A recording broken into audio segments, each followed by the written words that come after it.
On the track, 20-year-old Mikayla Moore is fast, very fast. What does it feel like to go that fast on a motorcycle?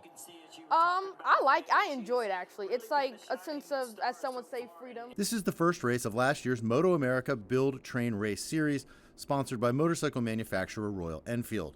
Mikayla led the whole race and won easily. That first race was actually a lot because I told myself this is what I dream to be, getting a podium in Moto America, and to be able to do it my first year of professional racing meant something to me.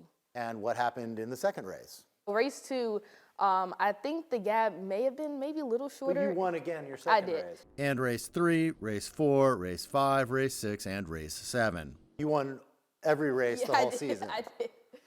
That's amazing. It is, yeah. You must be very proud. I am.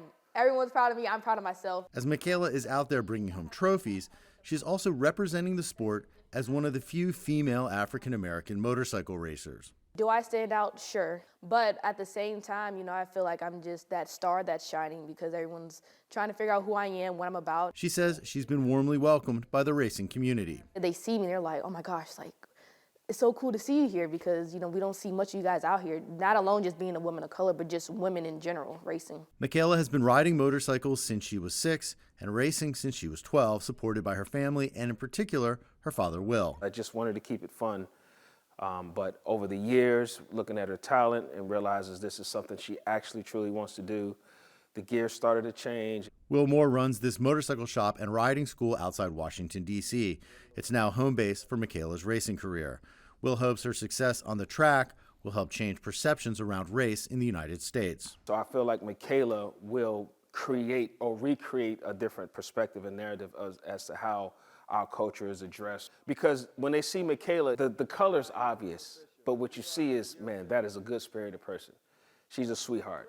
She's humble. Sweet, humble, and fast. And fast. She hopes her success on the track inspires others. What's your message for people of color who want to try something in a space where people of color aren't usually seen?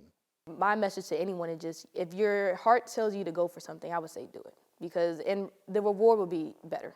Mikayla will compete in the Build, Train, Race series again this year and hopes to eventually race in Europe.